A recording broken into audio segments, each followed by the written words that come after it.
Ladies and gentlemen, it's time for another episode of Mind Your Puckin' Business with your host, Jeffrey Krentzman.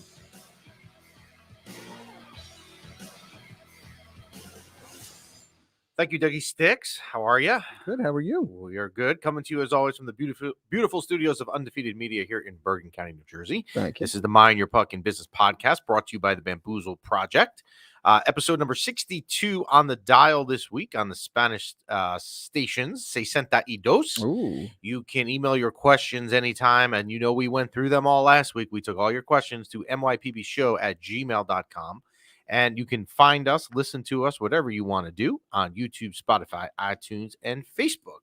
And we are on a different day this week. We are on Wednesday versus Tuesday, a little bit logistical stuff I had to take care of in my real job. So we're excited here in the studio yeah. because it's Wednesday. One of our favorite local businesses, TS Ma, Ooh. Chinese, is open. Normally their day closed is on Tuesdays when we're up here. So Yeah. we are excited. We'll see you in an hour, Chris. We know you're Nice. watching, so we'll see you shortly. So a little shout out to Chris at TS Ma, one of the local businesses that was at an event we had back in November as well. How are we so doing? Good. They're Yes, so so good. good. Say so good. It is. How are you today, sir? Great. Ready to no go? complaints. I'm always ready to go. You got a lot of good stuff on the plate today. I do. must say. We got a full plate. And you know what? Originally the plan today was we're going to have a guest, but there's so much stuff to go through. We try to keep this to like a 45 minute range show. Yeah. That would have been too long if we had a guest. So we do have a lot on the plate. We're going to start with actually something not really good. And it'll change. We'll go into a Henrik Lundqvist appreciation, which is what this episode really should be about. But we have to talk about something that happened over the weekend. And even though it is not a good thing to talk about, we talk about the tough topics here. We don't shy away from them, right? We don't do that. And so we're going to talk about something in the ECHL Hockey League that happened on Saturday night. So, Dougie Sticks, I'm going to assume that on Saturday night, you were not watching the South Carolina Stingrays versus the Jacksonville Icemen. No, I was watching the NFL playoffs. Yeah, that would have been my guess. So, an incident happened during this game with a defenseman on the Jacksonville Icemen named Jacob Panetta. And he was involved in an altercation after the play. Really nothing out of the ordinary in terms of after the whistle, pushing and shoving, with a defenseman on the South Carolina Stingrays, whose name will sound familiar to many people, not because you know him, but you will recognize the last name, and that is the defenseman Jordan Subban. And the reason you know the name is his brother, PK, actually plays locally here in New Jersey. PK used to play for the Nashville Predators and Montreal. We've actually spoken about PK Subban a little bit on the show in the past. So the name sounds familiar to you, if you're wondering, because of PK. Yeah. And the PK Subban connection, I do have to say, if I'm going to look at this fair, may have also made this escalate into the as much press coverage as it is. And I'm not saying it doesn't deserve it, but I think having the Subban name to it happened. So basically what happened, if you didn't see it, is after the play. Now, Jordan Subban is, of course, African-American. Jacob Panetta is not.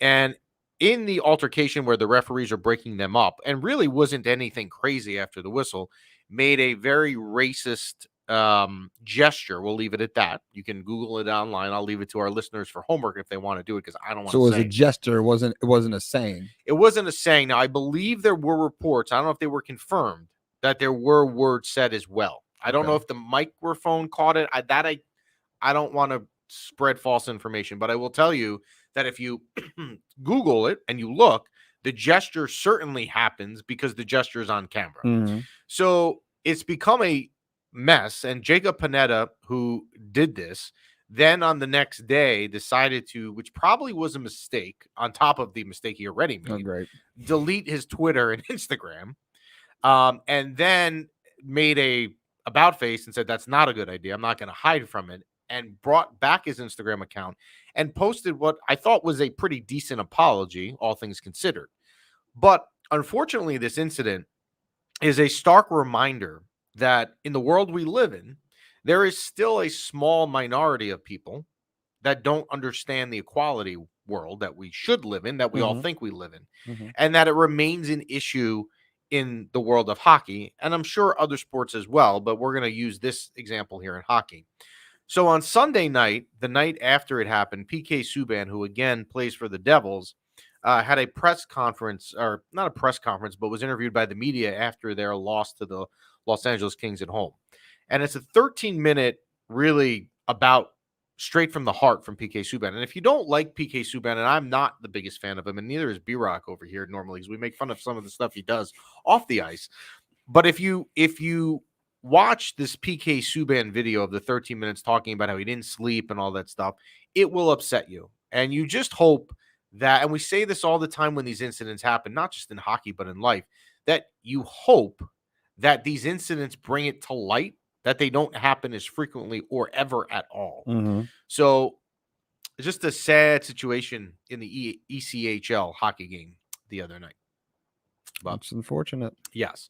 But hopefully it will change. So I wanted to bring it up because it's been in the news. And again, I feel like if there's a big hockey story, matter of fact, ESPN had a lead-in ESPN world the day after the NFL games, which should tell you something.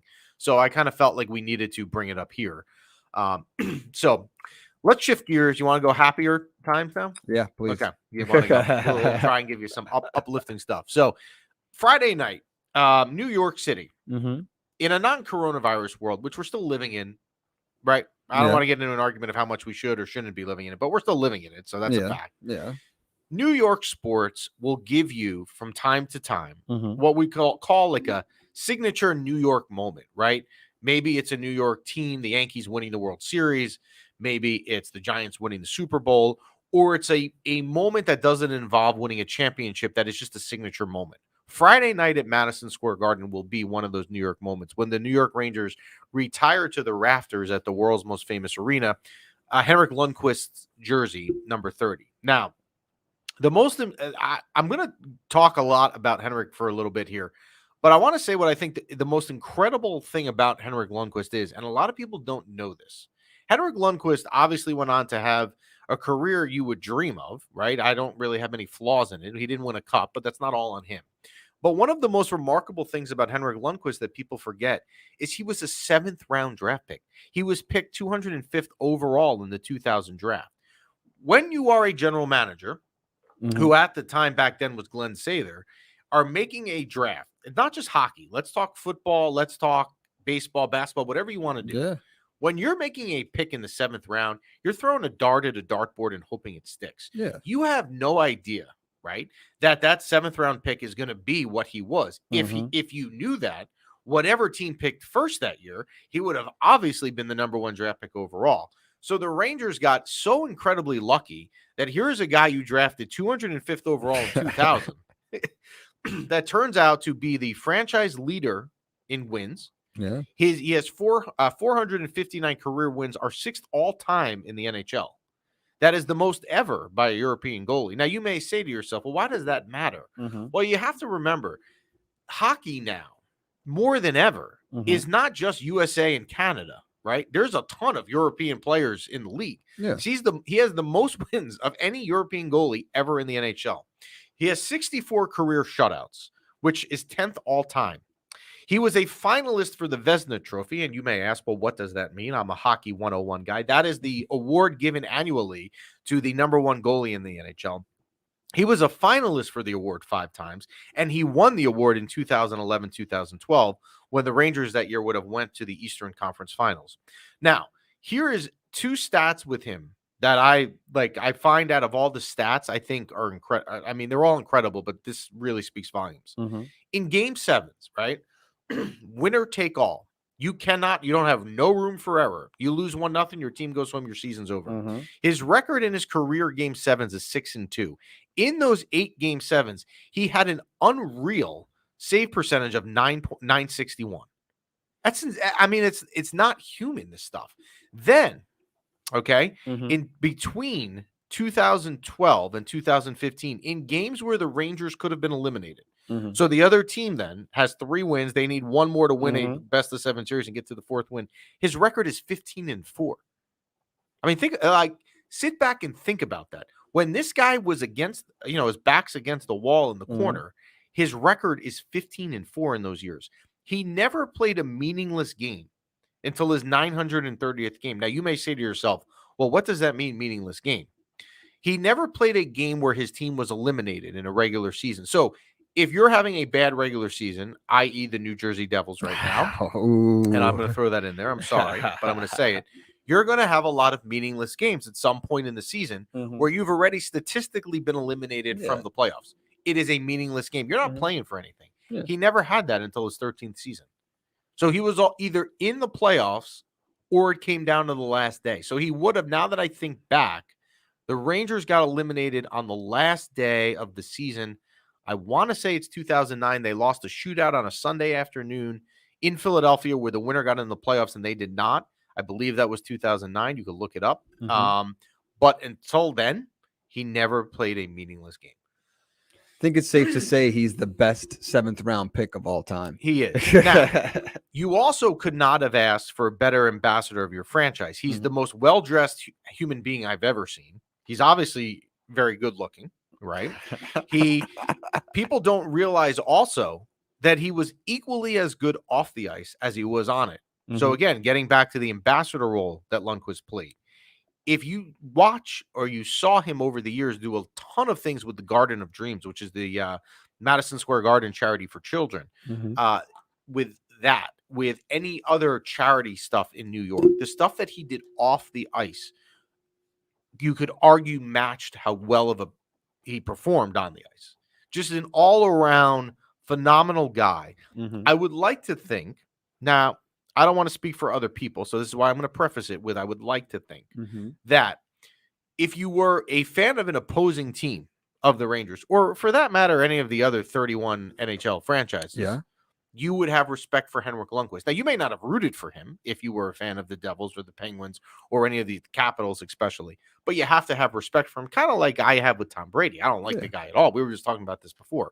But I can't sit here and be like, well, I have no respect for Tom Brady. He's got six Super Bowls, right? Where I've been doing something right if you got 6 Super Bowls. Where my team has 0 in 50 years. So, I mean, all the love to Henrik Lundqvist and thanks and praise. Friday night will be a special night. They play Minnesota at 8:00, but I believe the pregame festivities will start around 6:30. Normally when the Rangers, and I was actually at Mark Messier's retirement night, my wife and I went, this was back in 2006. I slept outside, and the world was different then. I actually slept outside MSG at 4 a.m. the night before, like, tickets went on sale. That was before the, StubHub and there are all these other ways that you can get tickets nowadays if you want to go.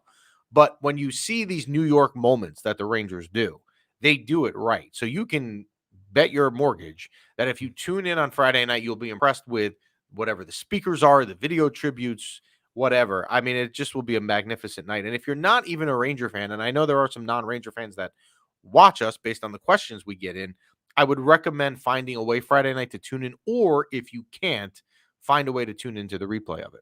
Absolutely. So I do want to remind you guys that we are live. So if you have a question, comment, concern, you could please put in the comments section. We'll bring it up live here. We do have one from Brian Hanslin. He says 10th in shutouts. Impressive. I wonder who is first in shutouts. Who's first in shutouts? I'm going to guess. Well, I know his first in career wins. I'm going to guess is Martin Brodeur. Probably is. Which again, B-Rock, do you know who this person's talking about? Mr. Brian Hanslin? Is it Brodeur? I'm assuming it is Brodeur. And Brodeur is also first in career wins. Now, Brodeur, I'm not going to get into a Brodeur versus Lundqvist debate because it's going to come down to me losing it because of Stanley Cup rings. However, and I don't mean this against Martin Brodeur at all. And you want to talk about an athlete that a comparison. We're putting love to Henrik. I get it. You don't. I mean, you want to talk about athletes I don't love. Martin Brodeur is probably number 1 on the list with David Ortiz. Or Manny Ramirez, one of those, or Pedro or Kurt Schilling. But you can keep going. You got I can. Again, we're going to keep this to a 40-minute show. But Martin Brodeur played in a system where he had Kent Danico, Scott Stevens, Scott Niedermayer, and a team that played the neutral zone trap. I'm not trying to. Yeah, that's a whole other episode. Yeah. A whole other episode. Let's have Henrik have his episode. I'm not going there. And I have respect for Martin Brodeur. Again, I don't like the guy, but it's hard to sit there and say I don't like him. Oddly enough, yes. You want to know something weird about this? Yeah. Like really bizarre. This morning, before I came to the studio, before school, I was playing Xbox with my son. Nice. Okay. And my son was playing online, and he was playing against a team, which I didn't think was fair, called the NHL Greats. It was like the all-time greats. So he was playing against Lemieux and Gretzky. Their goalie on that team was Patrick Waugh. Interesting. I was shocked at that. Interesting. Yeah, I didn't like that either. I was actually, I would have thought it would have been Brodeur, but this morning it was their goalie on that roster, an Xbox, was Patrick Waugh. Well, and shout out to my son who this. won. Let me ask you this: for all-star teams, they usually have 3 or 4 great goalies on there. They probably put the best goalie play the third period, right? So No, the starting lineup. It was an online shootout, so they only play the starter. I don't know who the backups were, but I know that the starting goalie is Patrick Waugh. If you're playing like the NHL All-Star game, right? Mhm. You got probably 3 great goalies on each side. Right, they play different periods. So yes, so the first period is probably out of the 3 not the best goalie. The best goalie is probably in the third period when it matters the most. Correct. So Patrick Waugh, well, in this, based on that logical thinking, maybe it was Patrick Waugh. But in fairness to Brodeur and Waugh, if I'm a hockey fan and my team could have either Lundqvist, Brodeur, or Waugh on it, I'll take either of the 3. I'm not going to sit here and I'm not going to say, well, darn, I don't want Patrick Waugh on my team, or I don't want Martin Brodeur. But all the love in the world to Henrik Lundqvist, and as Ranger fans, nothing but love for the guy and respect for all he did. He was the perfect ambassador for this franchise. And again, all coming from a 205th pick overall to becoming a franchise legend. That's definitely something to put on your resume as a GM. Like, I was the guy who found Patrick Waugh 200. Again, it's Glenn Sather, but do you deserve credit for it? Because if you knew that he was going to be what he was, you would not have taken him at 205th.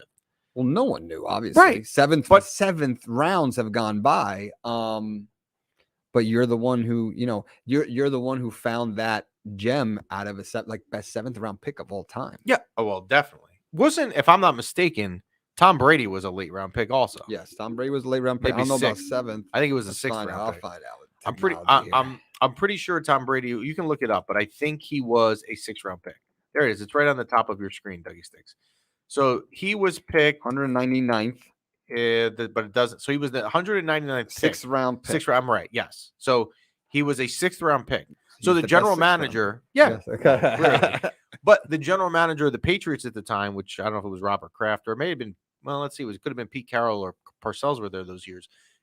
Yes, you're thrilled you got him, but if you knew Brady was going to be what he was, you're not picking him in the 6th round. You're picking him earlier, which is maybe one of your topics today, which is a perfect example of why NFL teams, if they don't need a quarterback right away, should not be picking them in the first 3 picks. You should be building around your current quarterback.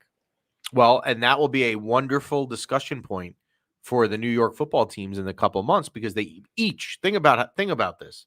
This will tell you how bad New York football is. Each franchise has 2 picks in the first top 10. That's obviously, I mean, I don't even need to think if that's ever happened before. There's no way it's ever happened. It cannot have happened already. And like, look, but Zach Wilson's in his first, couple years, and so is Daniel Jones. People believe that they're going to get this first round quarterback and right out the gate, they're going to take him to the Super Bowl. I don't believe that's like the case. And you should be building your team around the quarterback. Sam Darnold, we said it multiple times. Here we go. Got a shit deal. I mean, he's not the worst quarterback in the world, but they didn't put pieces around. Aaron Rodgers is, ticked off because they're drafting quarterbacks when they should be drafting wide receivers.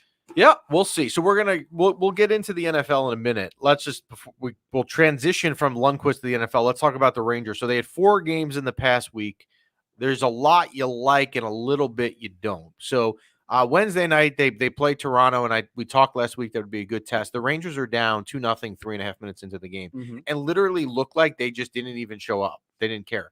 What do? They battle back. They find a way to win. Ryan Strome gets the go-ahead goal late in the third, and they hold on to win. Nice. What you don't like is they went down to Carolina on Friday night and really played a very, very good hockey team.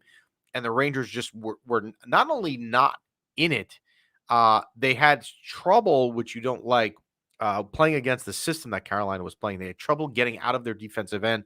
Carolina is a very dangerous team for whoever plays them in the playoffs. And you hope that it's not the Rangers, because what they do is they take so many chances. The defensemen pitch.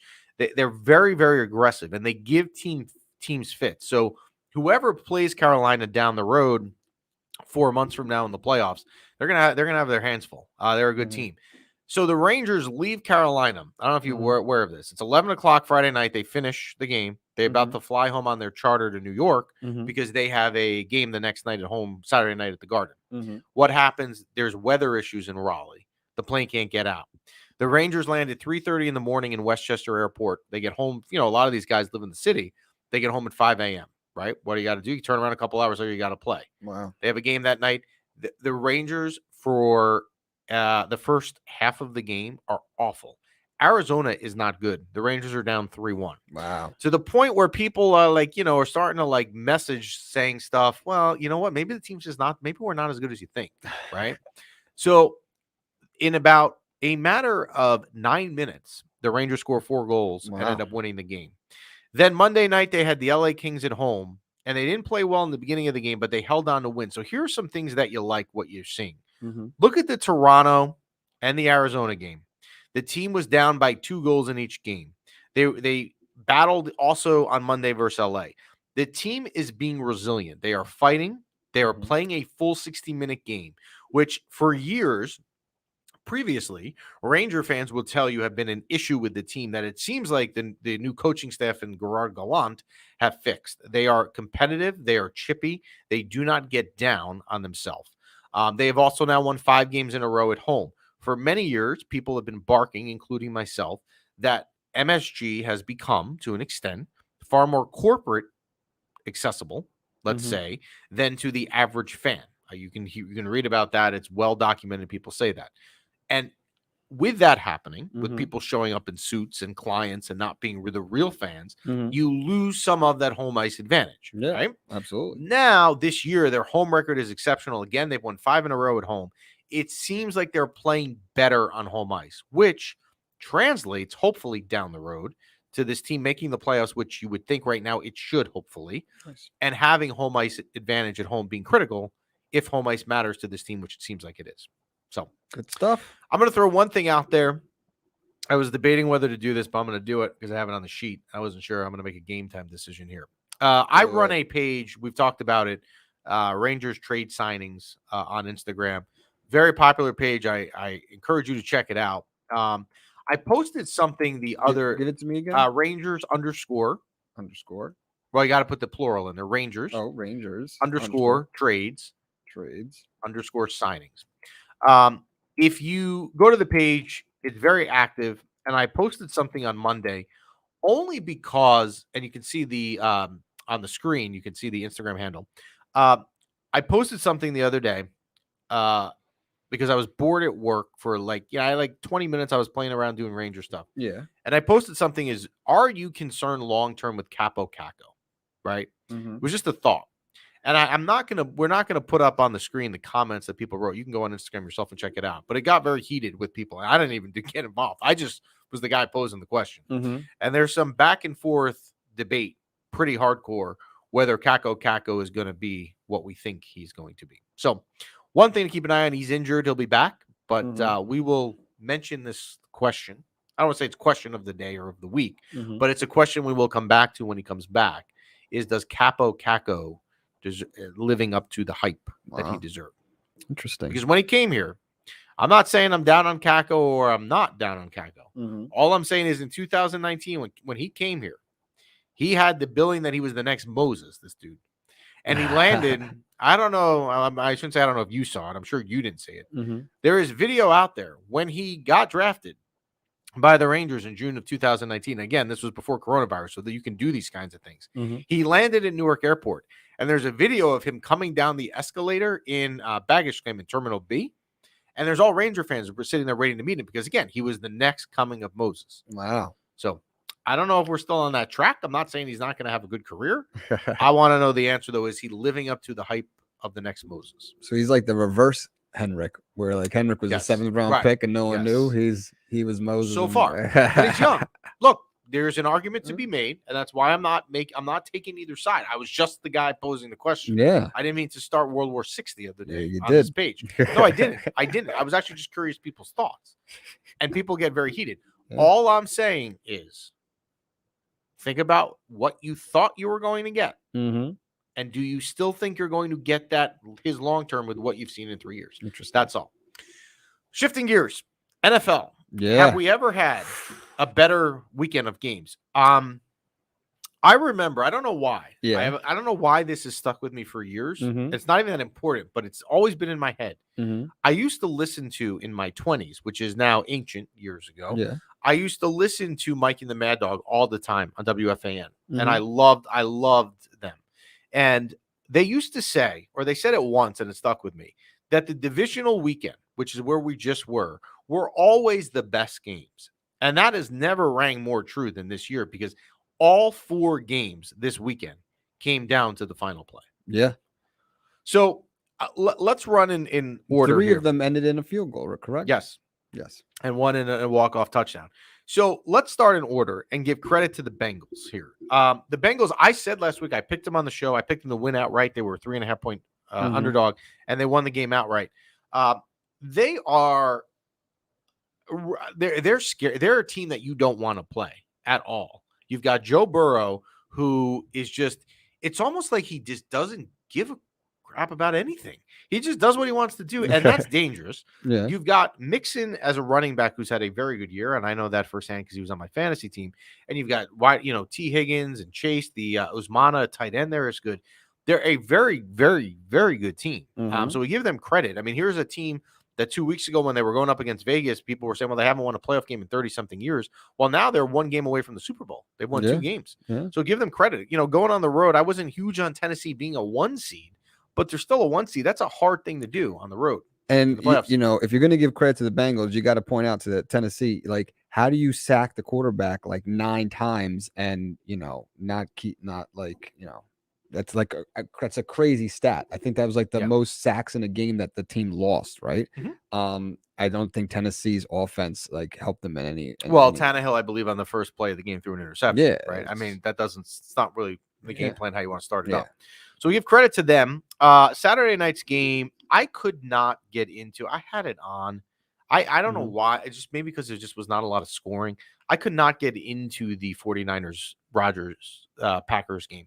I think it's cool. I had a friend tell me this, and I kind of agree with him. I think it's cool when you have like the cold weather and you're watching it in your warm house, and these guys are out battling it out, and it's -10 and the frozen tundra of Lambeau Field. Then it starts snowing halfway through. That's cool, and it's weird because the Packers on the first drive went down the field and scored, and then could score another touchdown the whole game.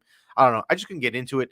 Look, I think you agree with me on this. I'm not upset for Aaron Rodgers at all. He's not my favorite guy. I have respect for him.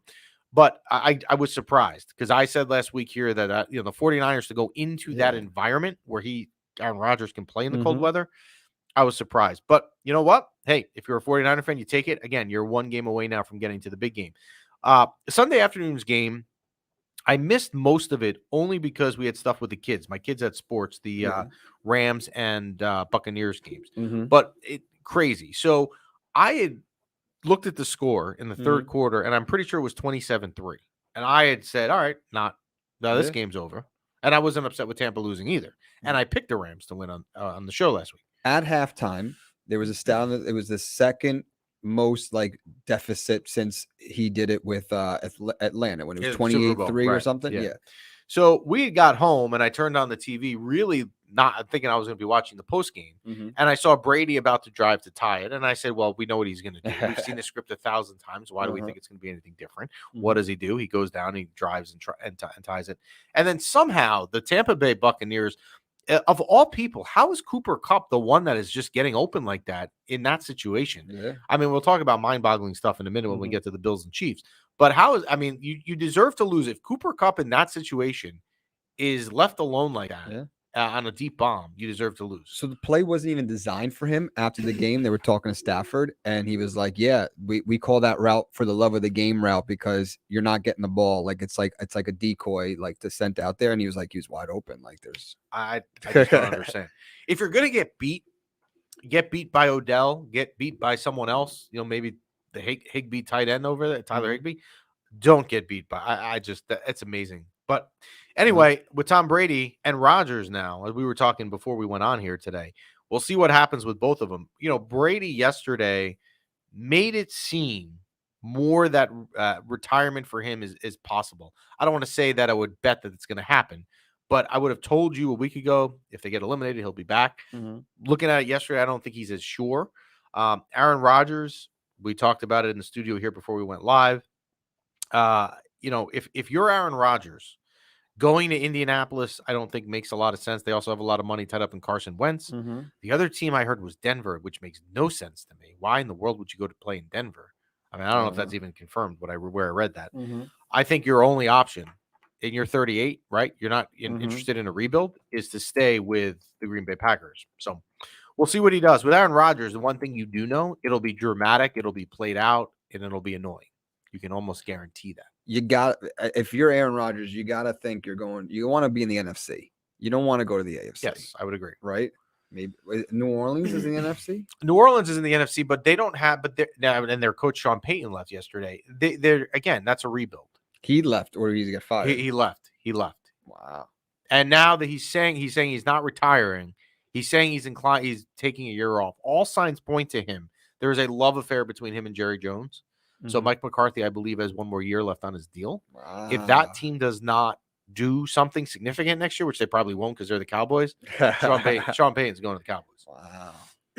Which is a very good fit for him, actually. Yeah. Because he would have Prescott, he would have Elliott, he'd have some good wide receivers. He does phenomenal work with teams that with people like, ever since what's his name retired. I'm drawing a blank right now. The quarterback. Breeze. Yeah, ever since Breeze retired, he had like nothing, right? And he's been doing all right. But this year, he also never really had Michael Thomas, his number one receiver, due to injury, which hurt. Kamara, he had a good year, but he wasn't amazing, Kamara, as he can be. But you know what? He'll take a year off. There's been also some rumors that he's going to go into broadcasting for a year or two. If I'm Sean Payton right now, here's the other thing. What job out of the ones that are open, and none of them have been filled, which is still amazing. Mm-hmm. Which job would appeal to me that would make me say, look, if I'm leaving New Orleans on yesterday, I want to go interview today for the Giants. No. The Giants look like they're going to hire Brian Dable. We'll get to him in a minute. So let's just recap the last game, which may have been the best football game I've ever watched, actually, the other night. So we know from previous shows, I picked the Bills to come out of the AFC, which now doesn't work. Ridiculous amount of stuff we could talk about. But let's start here. The Bills, in the 13 seconds that they score a touchdown, they're up. There's 13 seconds left and you're kicking off. Yes. Why did you not do a squib kick to kill more time on the clock? Yeah. That, to me, if they had done a squib kick in this situation, they win that game. The only way then that they don't win that game is Mahomes has to throw a 60-yard Hail Mary to win it. There's no chance to get in field goal range. There's no time left. So they did have, this is how scary Tyreek Hill is. They did have Tyreek Hill receiving that kick. So they must have been super nervous that he was going to run. Like the last couple times that they gave it to Hill, like he had like 30-yard gains. Like that's how scary of a runner he is. I thought of a really bad comparison for the Bills. Yeah. And I don't want to, and it kind of makes me sick to even think about, but because I kind of like the Bills. I root for them when my teams are eliminated, which is usually by week 4. Are the Bills the new Red Sox? Think about it. Wow. Bill Buckner, emotional Bill Buckner between the legs. Team can never win. The Bills still have never won, whether it was the Music City Miracle in 2000 that they lost on the final play in Tennessee, whether it's Scott Norwood's field goal wide right versus the Giants, which actually I was at that game in Tampa in 1991, or this game the other day that they lost. Are they like the now modern day Red Sox? I mean, they kind of did it to them. It wasn't like a miracle play. I mean, Mahomes, 2 nice drives. Like, how do you leave Kelsey open? How do you let the ball go to Tyreek Hill? Like, it was just like you let them just march down the field in 10 seconds. But are you now the new Red Sox? You are. I guess, yeah. Right? I guess. You went to 4 straight Super Bowls in the early 90s, never won. The wide right, like I said, the Music City Miracle. You could even argue there was 2 years ago. I remember watching the game with my wife. They had the wild card game down in Houston that they lost. They should have won. Like, they just lose game. It almost was like my fantasy team until I finally won it this year. It's like you just expect to lose. And the other day, they had no business losing that game. None. Yeah. And now they're going to lose. So I sent a text, one of my wife's friends who was like miserable on Monday. I sent him a text and I said, trying to be nice, you're going to be back in this situation. Josh Allen is young.